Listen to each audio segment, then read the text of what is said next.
Hello, hello, hello, hello, everyone. Welcome to another episode of Sree's Global COVID-19 Show. Today is episode 276. The topic is medicine and racism. We have a fabulous special guest with us. Dr. Raymond Givens is with us, the cardiologist and professor and associate director of the Columbia University Irving Medical Center Cardiac Care Unit. Dr. Givens will share insights on systemic racism in the U.S. medical system and disparities in how America is emerging from the pandemic. You'll meet Dr. Givens in just a minute. Please follow Dr. Givens, RCG1812. I meant to ask him what the Twitter handle is about, and we'll ask him that when he comes on. So please stay tuned to talk to Dr. Givens. Hi, everyone. I'm Sree. Thank you so much for being here. We're live right now on Facebook, on Twitter, on YouTube, and on LinkedIn. Please tag a friend. They can watch us live or watch us later. I'm the Marshall Loeb Visiting Professor of Digital Innovation at Stony Brook School of Journalism, and I'm so honored to be with all of you. Thank you for your time and for being with us. If you haven't seen our show before, in our first 275 episodes, we've had more than 525 guests. We're very proud that 303 of them have been women from 75 cities and 22 countries, including the chief scientist of the World Health Organization. This is possible because we are working with Scroll Global and Scroll.in, and our awesome producers, Rose Horowitz, at Rose Horowitz 31 and at Vandana_Menon. Please follow both of them on Twitter. They'll be live tweeting throughout the show. And if you would like to get a show like this of your own, we'd love to talk to you. Our company, Digimentors, does conferences, summits, webinars, talk shows, and we'd love to talk to you about that.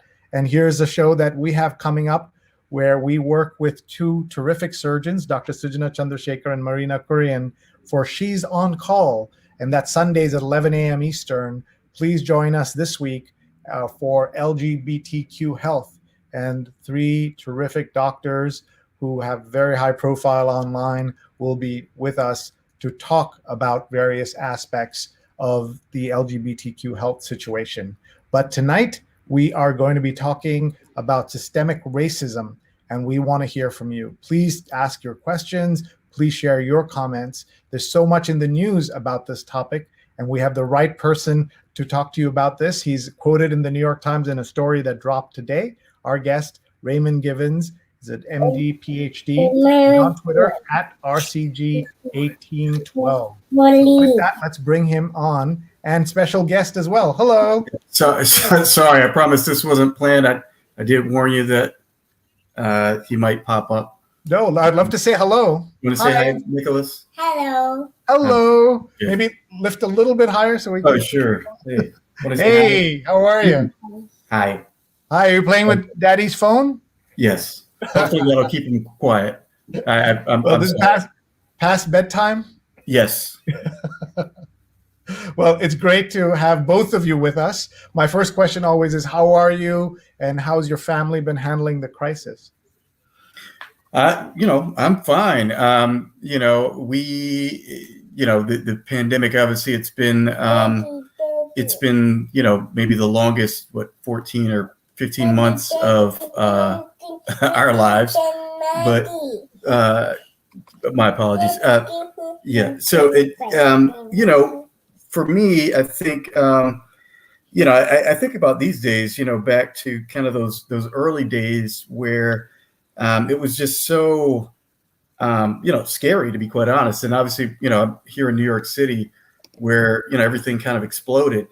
And there was just a lot of anxiety. We didn't know what this virus was and exactly how it was transmitted. Obviously, that was a time when there was a lot of chaos, coming from, even the White House in terms of,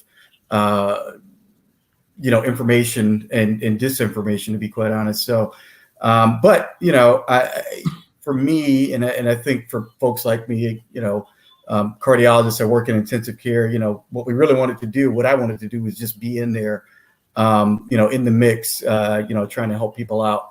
And, that was, it's difficult as it was to watch a lot of what happened. It was rewarding to be there and to try to help.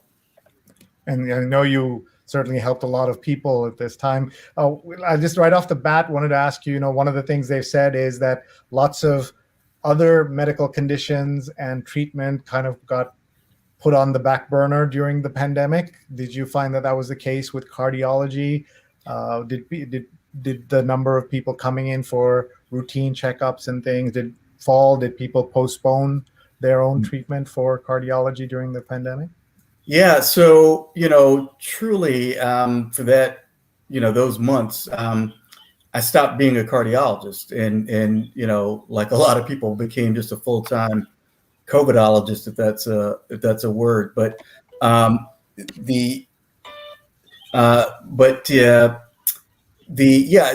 we certainly noticed that we weren't seeing the heart attacks. People and neurologists said they weren't seeing the strokes, and so I think there was a question of like what what happened to these people, and there's probably a couple explanations. Number one, you can Number one, you can certainly see. I've looked at the New York City EMS data, and there was a spike in cardiac arrests. There was a spike in cardiac arrests, during that time. Some of that was people who just were having an arrest because they, had COVID and were hypoxic. But I think there were probably other people who either had pre-existing cardiac conditions, and perhaps the confounding or the added stress of COVID may have actually tipped them into, having an arrest. And then there may have been people who really were having the usual kind of, coronary related cardiac arrests who couldn't get to the hospital, and those people were arresting at home. There are a number of things that were going on, but we're starting to see that we started obviously to see those people come back.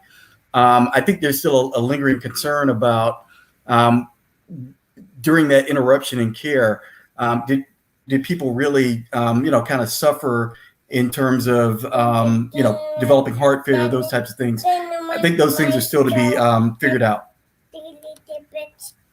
Well, yeah, I'm glad to hear that people were, at least some of them were getting the care that they saw. Have you seen your cardiology practice kind of go back up to pre-pandemic levels? Yeah, we still have a few COVID patients in the ICUs in my hospital, but really it's regular business at this point.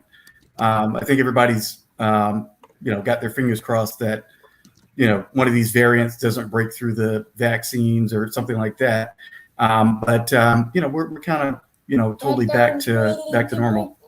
All right. Well, good. I'm glad to hear that. So let's talk about the issue at hand. We'll talk about systemic racism and what's happening. I think there's more awareness of it now.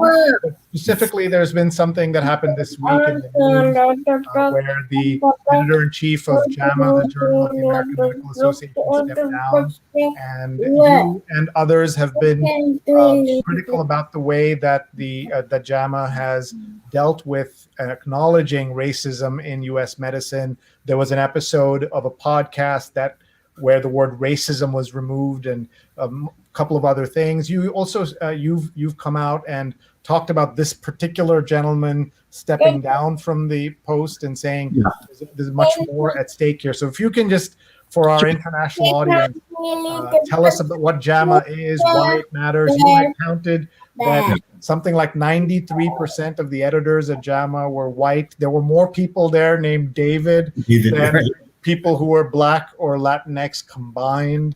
So these are kind of stunning things for us to hear. But if you can put that in context, thank you.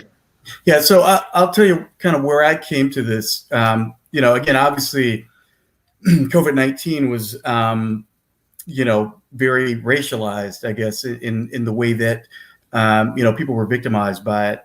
And which is actually a bit strange because, in the beginning, a lot of African Americans were saying, that Rona, that COVID thing is that's only affecting white people, and it just took just a little bit of time to realize that no, it's really for us too, and it just ravaged non-white communities Black and brown communities throughout the country.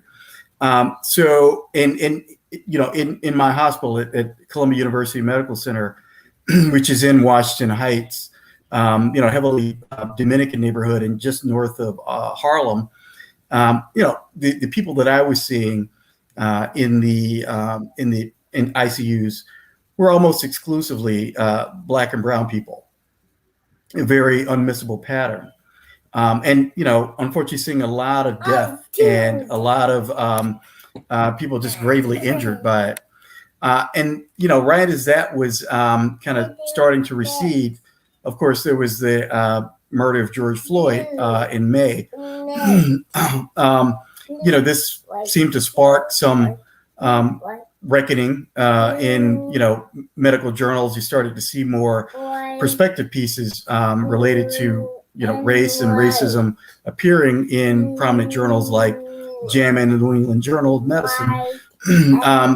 But then there were also some, kind of, problematic things that appeared. One in particular was a letter to the editor of JAMA about, essentially hypothesizing that some of the outsized impact of COVID on African Americans might be due to higher expression of this receptor, this co-receptor, I guess, TMPRSS2, which helps to mediate viral SARS-CoV-2 viral entry into cells.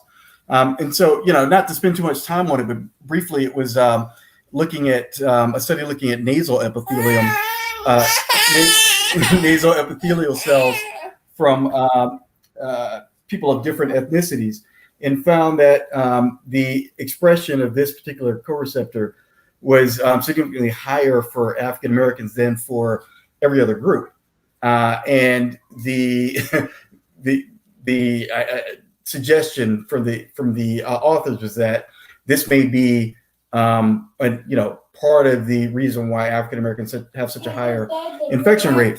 And for me, I think a lot of people were saying that this is a conflation of race and biology. And I just took a step back and said, this seems just to me just more a simpler thing, which is it just doesn't make sense, So, first and foremost, as we know, rates of infection were also considerably higher for Latinx people compared to white people. But in this study, the expression levels of this receptor were no higher among Latinx people. And for me, what that crystallized was a thing that I think I've been saying for a while, and I've noticed, which is that, in medicine, I certainly work with some very bright people, and obviously the people who are on the editors at JAMA are very bright people, but there's something about race that makes the medical mind just kind of break down. All of that logic and the ability to think in a very nuanced way just seems to go away. And something that's so simple, which, you would have to challenge the authors to explain that, it just never comes up. And that and, some other papers got me thinking about, well, who's on these editorial boards? Now, you could, kind of hypothesize up front what it looks like, but, interestingly, nobody had ever actually, really looked at it. And so, I just started with the two most prominent kind of general medicine journals, the New England Journal of Medicine and Journal of the American Medical Association. And as you mentioned, found that they were both starkly unrepresentative, not only of what the medical workforce looks like, but certainly very unrepresentative of the patients we serve.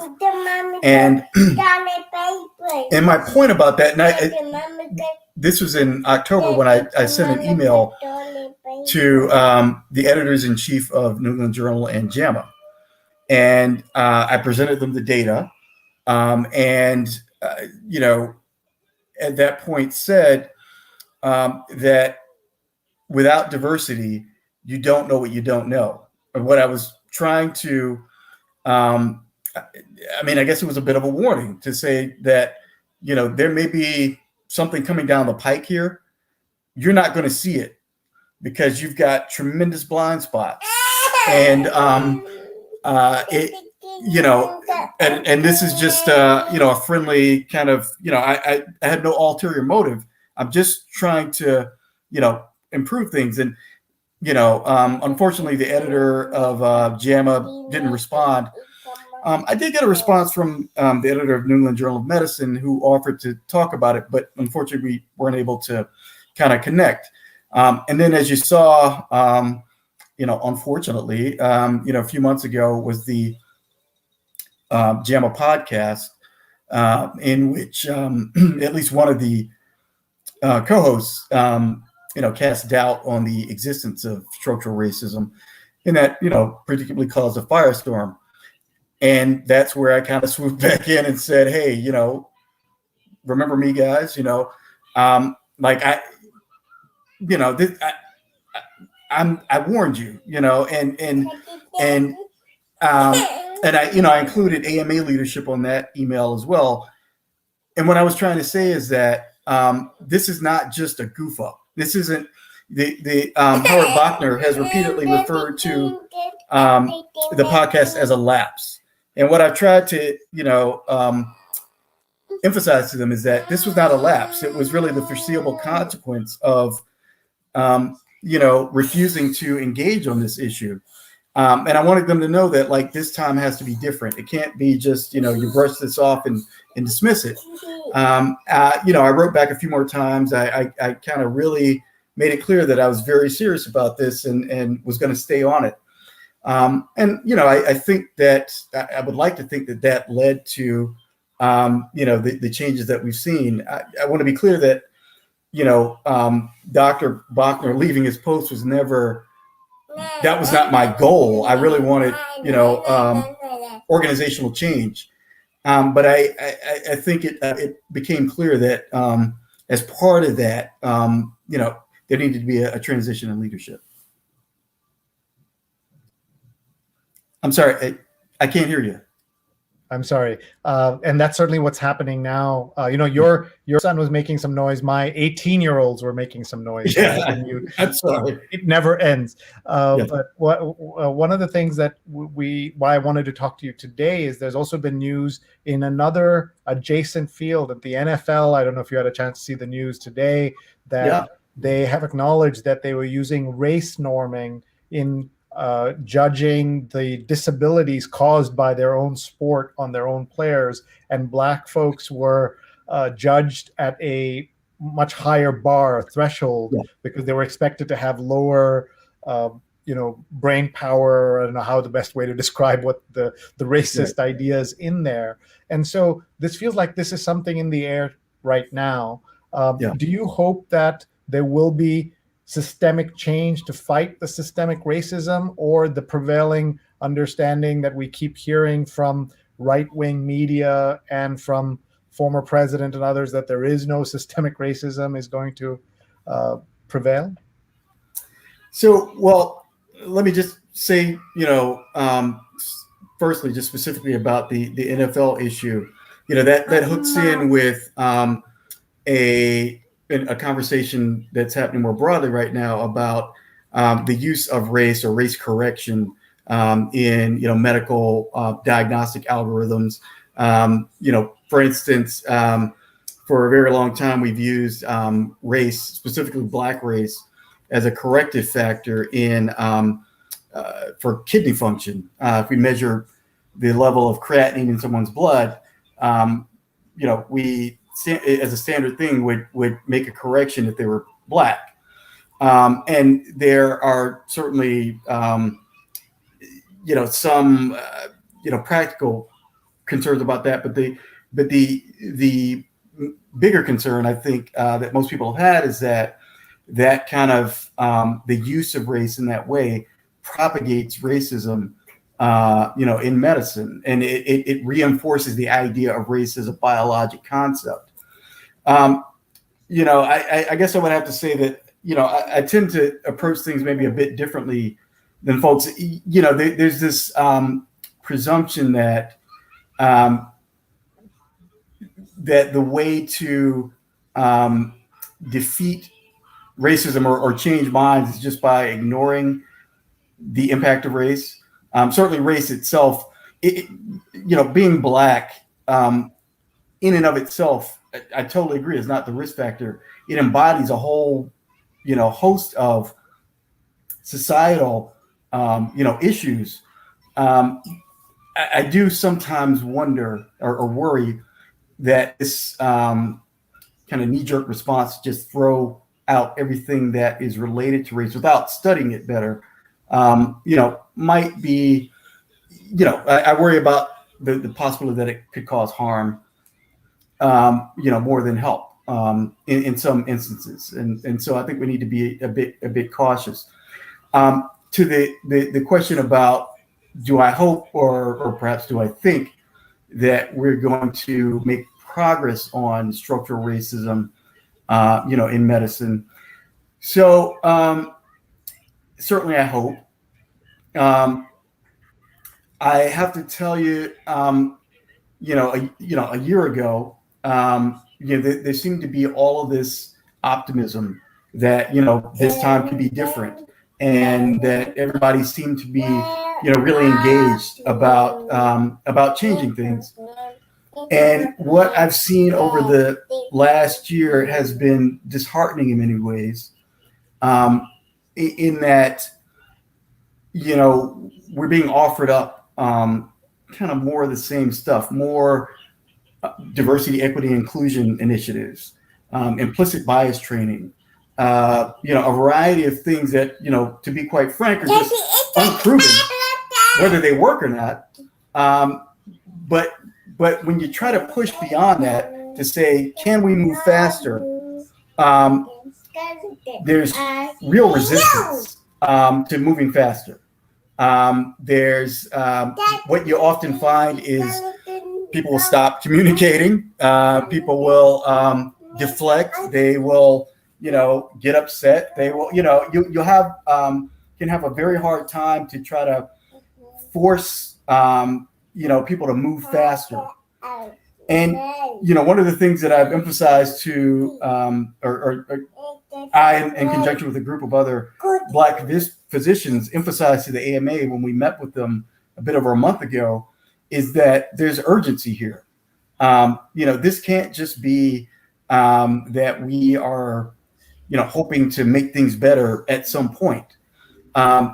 There's urgency. This structural racism that you now acknowledge is killing people every single day. So, I looked at the CDC data from recently, 2019, and looking at age-adjusted mortality, which is to say, if you kind of held the age distribution constant between groups. If you look at all-cause mortality, people dying from any cause, Black people have, you would calculate in excess of about 60,000 deaths per year. And that equates to something like, more than 160 deaths per day.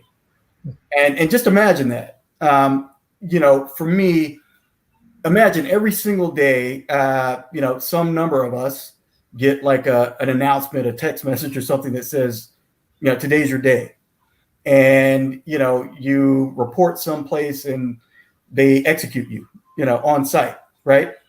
Now, what should stop us from saying, hold up, this is not acceptable. We need to do something about this now. Having an event horizon of like 10 years where we make meaningful impact is not acceptable. I guess I've gotten, when I've, so for instance, the AMA strategic plan, I've offered some critiques of it. And I want to be clear that I have great respect for, the people who produced it, especially, Dr. Letha Maybank, She's the right person for that job. I admire her. I respect what she's doing. I know that her heart's in the right place. My critique of the plan, as my critique of much of, medical initiatives, is what I'm looking for is, the timeline, the tactics, the teeth. How do we get there? How much are we going to allow ourselves? And what's the fallback plan? And, and it's not, again, I greatly respect the person. You have to be able to separate the people from the plan. I'm just trying to highlight, at least from my standpoint, the ways in which it can be better so that we can model for all of medicine how we get better. I hope we really want to, but I have to be honest, I'm not convinced that we want to be quite frank. Wow. I just want to, before we go to other questions, I want to just introduce some of the folks who are watching, and they're leaving some comments. Jonathan Borstein's watching from the East Village. He's watched 276 episodes of the show, so wow. We're very grateful to Jonathan. Yeah. Tim Soane's watching from Pennsylvania. Doug Levy, who has a terrific coronavirus newsletter and used to work at CUMC in the communications shop. Oh, yeah. DougLevy.substack.com. Everybody check him out. He's watching from California. And Rahajan's watching from Center Reach in Long Island. His mother was a retired nurse, and she died in a nursing home of COVID last year, he told us. And Rahajan, we think of your mom at this time, and all those nurses and healthcare workers who kept us safe throughout this time. Dr. Chandrasekhar, who hosts She's on Call, is watching and says such an important topic. And Tim is tagging people. Everybody tag a friend who would benefit from this conversation. They can watch it live or later on all of these channels, Facebook, Twitter, YouTube, and LinkedIn. Rahajan says that in the mid-'60s, when my uncle, a surgeon, was in Santa Monica for postgraduate studies, a patient didn't want to let him operate because he wasn't white. Saddening that the situation hasn't improved in the past 45 years. How would you address this? Do you think things have improved in time generally overall? Yeah, so if we're talking about patients, weirdly enough, as a black man from the South, and I went to medical school at Duke, over 20 years ago now, which is hard to admit, but I don't think I know there are many doctors of color who have horror stories about racism for patients. I've never experienced that, to be quite honest. And I don't know if I'm just lucky or, I also, being from the South, have kind of a pretty thick skin, a lot of emotional scar tissue, and I may just, not be perceiving it. I,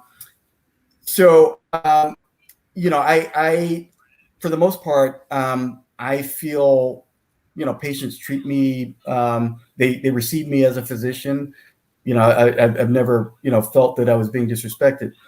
I think the problem, to be quite honest, still lies on the medical side for me.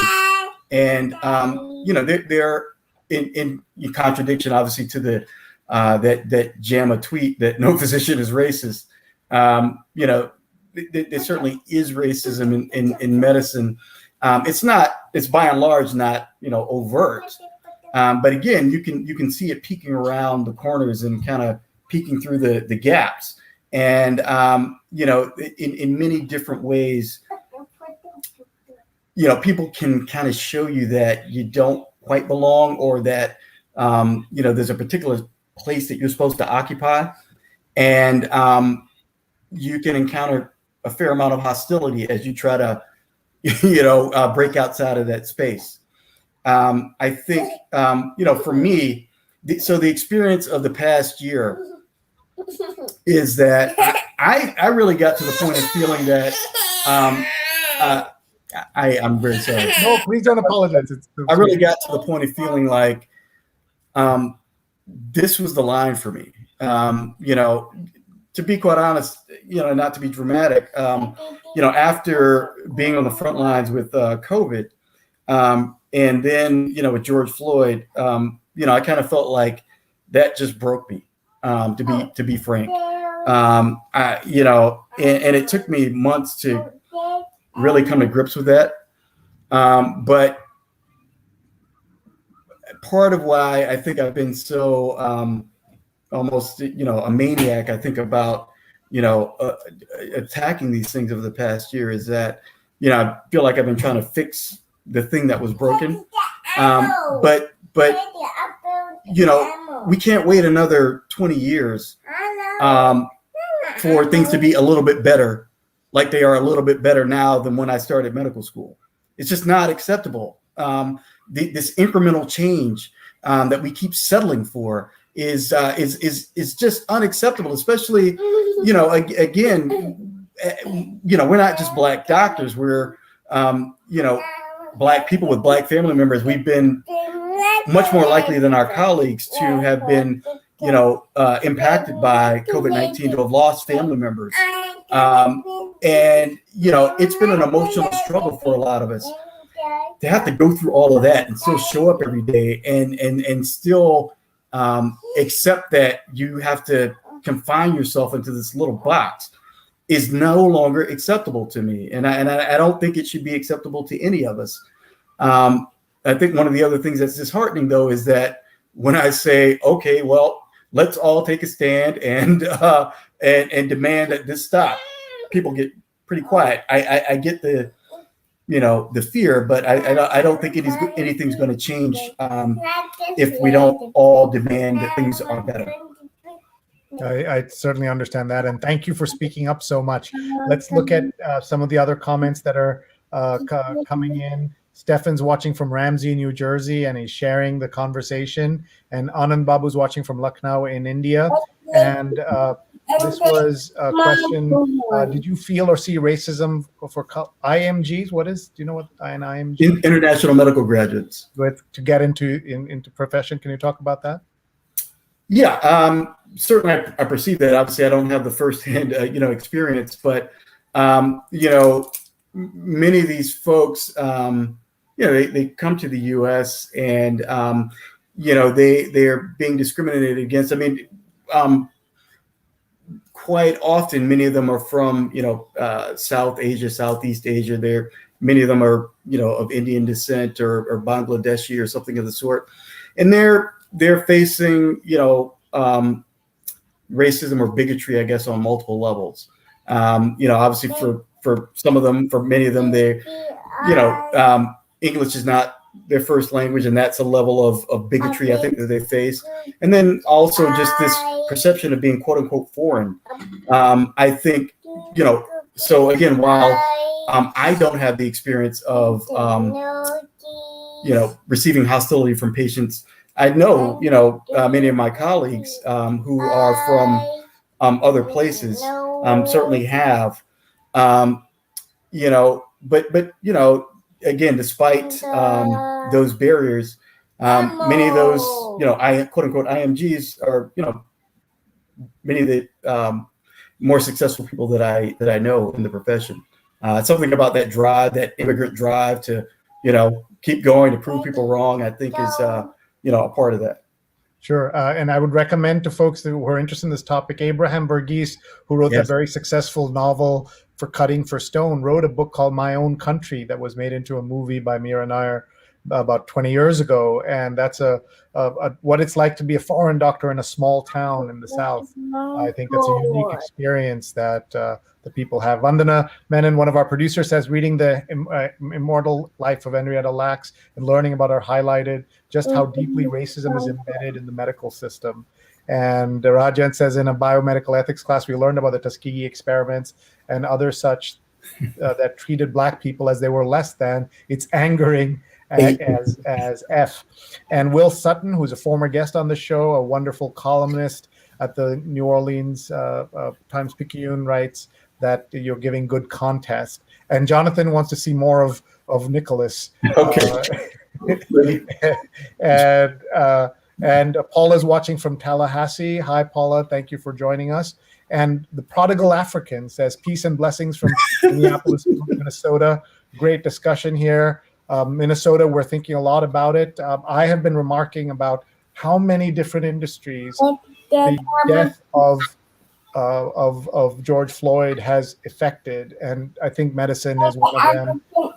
Do you, with all your outspokenness and making time for this, ever feel that you are affecting your own career perhaps by speaking out the way you are? Is there any, I know that people at Columbia are supportive, but just overall, do you ever worry about that? Yeah.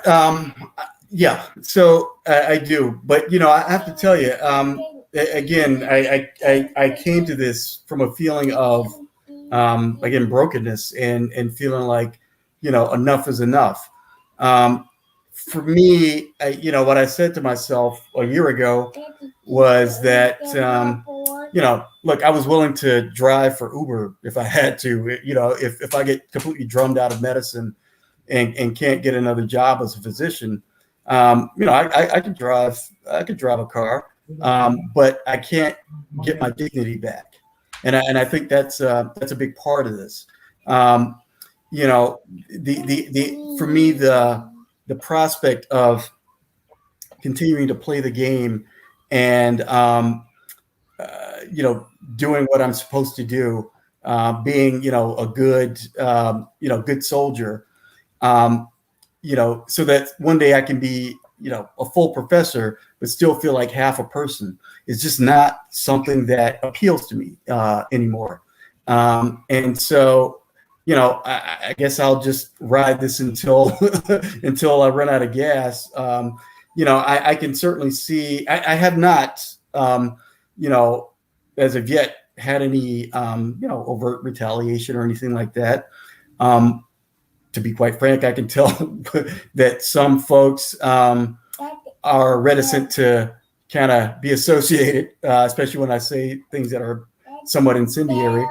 My hope is that those folks come around at some point. But what I'm trying to accomplish is, really, I think the thing that they're trying to accomplish, but just trying to make it happen faster. What do you do to take care of yourself in the middle of everything? We're not helping by having you join a show at 9 p.m. while you should be with Nicholas without all of us. So tell us how you are trying to find time for yourself, to center yourself, and some self-care. We're also watching the Naomi Osaka story this week with everything going on there and her stepping away for her own mental health. So wanted to ask you about that. Yeah, I wish I knew how to relax and practice self-care. Again, to say that, I don't use I don't say that, George Floyd's death broke me lightly. I really, it really took me months. I'm sorry. Okay. Sorry. It really took me months to kind of come to grips with that. And I have to be honest, at one point I actually sought help because I realized I was so floored by all of this. I think, I've kind of come back around just by feeling that I'm plugged into the fight. I mean, I think, having that sense of purpose for me, kind of keeps me going. I would say that though, every night when I'm going to bed, I kind of do a gut check and say, yeah, I don't know if this is worth it anymore. Like, you're exhausted. And you're continuing to, roll this rock up a hill.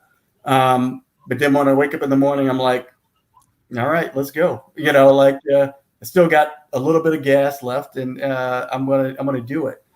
We're glad you have that gas left. We only have a couple more questions so that we can let you go. One is, you have to tell us about your Twitter handle. Yeah, I wish I could say it was something profound. It's actually just my kids' birthdays. 18 and 12. Because I'm not good at making up names and handles and things like that. I was like, well, my kids' birthdays. I thought it was the War of 1812 or something. Yeah, I know. I wish I were that literate, but that's it. All right, a couple more questions. Shafali's watching from Washington and says, I imagine there's a lot of trauma in the medical field. On top of experiencing racism, it must take a toll on mental health, as we just said. Are there safe spaces where healthcare workers of color are able to access mental health services? I'm sure that at some places there are.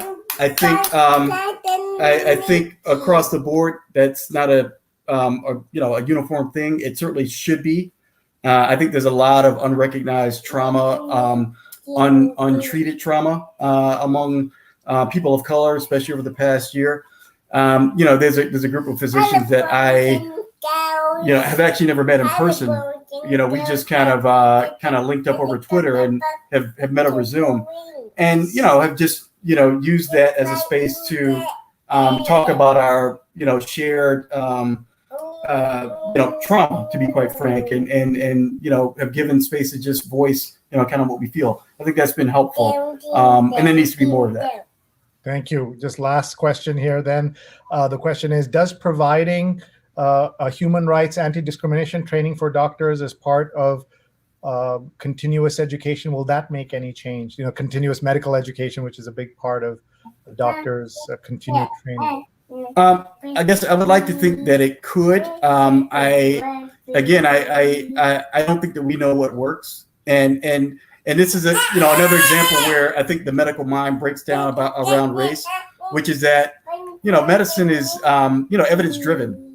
How do we know this particular drug works? Where we've tested it. We have if hopefully high quality data about it.